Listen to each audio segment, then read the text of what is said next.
আমাৰ নিচিনা সাহসেৰে অপজিশ্যন কৰি কেতিয়াবা দেখক শাসনত আছেতো ইলেকশ্যনৰ কৌদকপন্থা শেষ হোৱাৰ পিছত যিজনৰ গোটেই প্ৰৰোচনাত গোটেই ঘটনাটো হৈছে তেওঁৰ লগত হোৱাটছআপ কল কৰি ভিডিঅ' কল কৰি তেওঁৰ লগত কথা পতাৰ ৰেকৰ্ড সকলোৰে তাতে আছে গতিকে সেই মানুহখিনিৰ লগত এটা সম্বন্ধ তেওঁ ৰাখি ভাল মই স্পীকাৰ ডাঙৰীয়াক ইলেকশ্যনৰ সময়ত বাই ইলেকশ্যনৰ সময়ত কথাখিনি জনাওঁতে স্পীকাৰ ডাঙৰীয়াই এই বিষয়ে ৰাজ্য চৰকাৰকো জনাইছিল তেওঁ কেন্দ্ৰীয় গৃহমন্ত্ৰীকো জনাইছিল সেইটো ৰেকৰ্ড মোৰ তাত আছে মই আপোনালোকক দি দিম যোৱাকালি মই কৈছিলোঁ যে মই এজাহাৰ নিদিওঁ কাৰণ ইয়াৰ SP আপোনাৰ ডাইৰেক্টলি ইনভলভ ইয়াৰ OC-জন তেওঁক পুৰস্কৃত কৰা হৈছে তেওঁ জুনমণি ৰাভাৰ কেছত তেওঁক ইয়াৰ পৰা বদলি কৰা হৈছিল শাস্তিমূলক বদলি কিন্তু তেওঁক আমাৰ বিৰুদ্ধে যুঁজিবৰ কাৰণে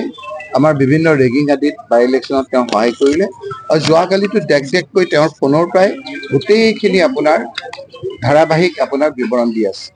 প্ৰথমে মই SP ডাঙৰীয়াক জনালোঁ মোৰ ফোনটো তেওঁ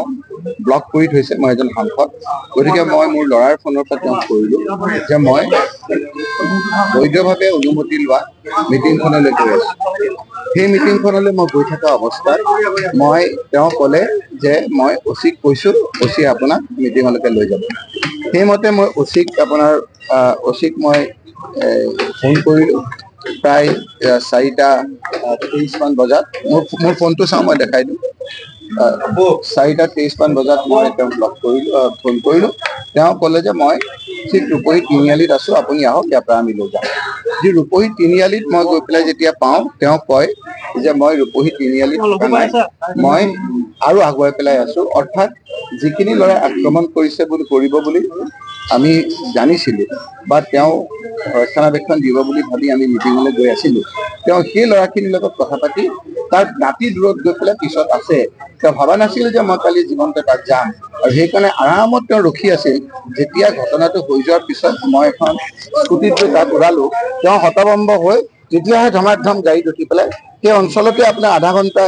ধৰি তাত আপোনাৰ মুখ কৰি আছে ওচৰতে তেওঁ দেখি আছে তেওঁ কিন্তু তাৰ পৰা অহা নাই ইচ্ছা কৰি তেওঁ গোটেই তদন্ত গোটেই ঘটনাটোৰ লগত জড়িত গতিকে এটা ইনকুৱাৰী যে কৈ আছে ইনকুৱাৰী অন্য কৰিব নালাগে মই তেখেতক 2:23 প্ৰথমে জনাইছিলোঁ 2:23 মই OC-ক জনাইছিলোঁ দুবাৰকৈ 2:23 মই তেওঁৰ লগত কথা পাতিছিলোঁ আৰু ঠিক SP ডাঙৰীয়াৰ লগতো আমি কথা পাতিছিলোঁ SP ডাঙৰীয়াৰ লগত মোৰ ফোনটো আপোনাৰ নধৰাৰ কাৰণে মোৰ ল'ৰাটোৰ ফোনত মই কথা পাতিবলগীয়া হৈছিল সেইটো আছিলে তেওঁ সময়টো ঠিক 2টা বাজিবলৈ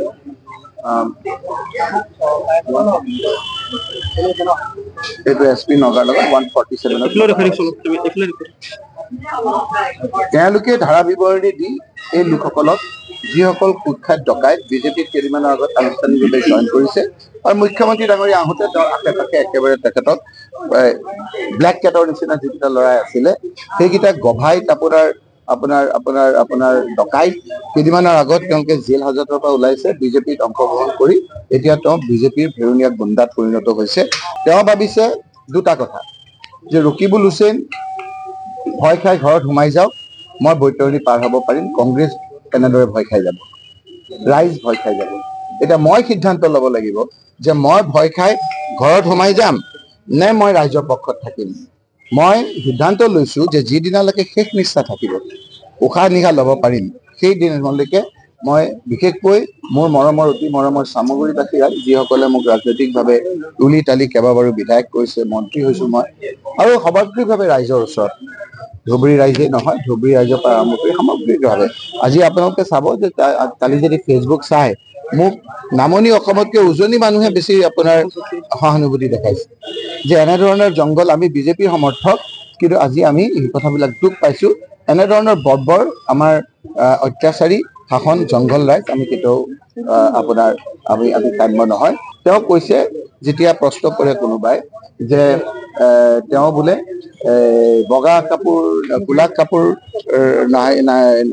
নিপিন্ধি কি বগা কাপোৰ পিন্ধিব নেকি এজন মুখ্যমন্ত্ৰী তেওঁ not deserve to be a chief minister মুখ্যমন্ত্ৰী হৈ থকাৰ তেওঁৰ অধিকাৰেই নাই গতিকে মই গৃহমন্ত্ৰীজনৰ পদত্যাগ দাবী কৰিছোঁ ইমিডিয়েটলি SP জনক ছাছপেণ্ড বা তেওঁৰ বিৰুদ্ধে ব্যৱস্থা ল'বৰ কাৰণে কৈছোঁ। ডাইৰেক্টলি ইনভলভ পুৰস্কৃত কৰিছে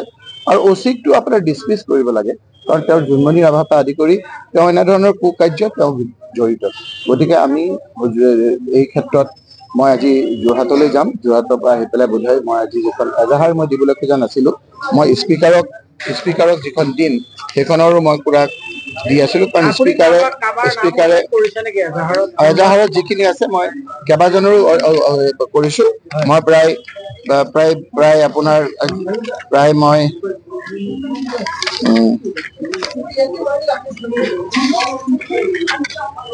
22 জনৰ নাম কৰিছোঁ, আৰুতো বহুত আছিলে, কিন্তু মই 22 জনৰ নাম কৰিছোঁ আৰু তাৰ বহুতো আছে। তেওঁলোকক এইখিনি কৰি পেলাই মই লাভ নাই, সেইকাৰণে মই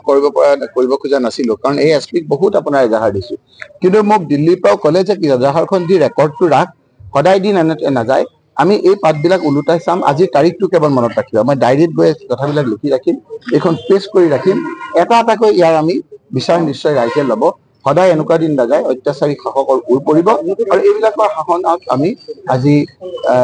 উৰ পৰাটো আজি আপোনাৰ একেবাৰে দিনৰ পোহৰতে স্পষ্ট হৈছে। সেইকাৰণে মুখ্যমন্ত্ৰী ডাঙৰীয়াই আগতীয়াকৈ উমান পায় এবাৰ গৌৰৱ গগৈক, এবাৰ ভূপেন বৰাক, এবাৰ মীৰা বৰঠাকুৰক, এবাৰ বিভিন্ন ক্ষেত্ৰত বিভিন্নজনক আপোনাৰ ভয় খুৱাব বিচাৰিছে। আমি ব্ৰিটিছকে ভয় নকৰিলোঁ, কংগ্ৰেছ দলে। ব্ৰিটিছে এনেদৰে পিছফালৰ পৰা বহুত এইবিলাক, তাৰপিছতো